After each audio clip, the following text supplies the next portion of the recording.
உங்களுக்கு நல்ல நேரம் இருந்தால் மட்டுமே இப்போ இந்த வீடியோவை உங்களால பார்க்க முடியுங்க. நல்ல நேரம் இருந்தால் தான் இந்த கோயில்ல காலடி எடுத்தே வைக்க முடியுங்க. இந்த கோயில் கும்பகோணத்துல இருந்து காரைக்கால் போற வழியில இருக்கிற திருப்பாம்புரம் ஊர்ல இருக்கிற பாம்புரநாத திருக்கோயிலுங்க. சேஷபுரீஸ்வரர்னும் இவருக்கு பேர் இருக்கு. 1000 ஆண்டுகளுக்கு மேல் பழமையான கோயில். நாகங்கள் வணங்கிய சிவபெருமான் தான் இந்த பாம்புரநாதருங்க. இங்க வணங்கிதான் பாம்புகளுக்கு விஷ சக்தி கிடைச்சிருக்காங்க. இன்றளவும் இங்க நாகங்கள் வந்து சிவபெருமான் வழிபடுதுங்க. சித்தர்கள் இங்க நாக எந்திரங்களை பிரதிஷ்டை செய்திருக்காங்க. அதனால இந்த கோயிலுக்கு வர பக்தர்களுடைய அனைத்து தோஷங்களும் நிவர்த்தி ஆகுதாங்க. நாகதோஷம், ராகுகேது தோஷத்துக்கு இந்த கோயில்ல சிறப்பு பரிகாரங்கள் நடைபெறுதுங்க. அது மட்டும் இல்லாம வேற எந்த கோயிலும் இல்லாத அளவுக்கு ராகுவும் கேதுவும் ஒரே உடல்ல இங்க காட்சி தராங்க.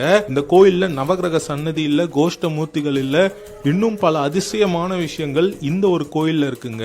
ஜாதக ரீதியா நமக்கு கெட்ட நேரம் நடந்ததுன்னா இந்த கோயிலுக்குள்ள வர முடியாது. நமக்கு கெட்ட நேரம் முடிஞ்சு நல்ல நேரம் ஆரம்பிச்சா மட்டும்தான் இந்த ஸ்தலத்துல வந்து இந்த சுவாமியை தரிசனம் பண்ண முடியும். நல்ல நேரம் இருந்தால் மட்டுமே இந்த கோயிலை பத்தியும் தெரிஞ்சுக்க முடியும், இந்த கோயிலுக்கும் வர முடியுமாங்க.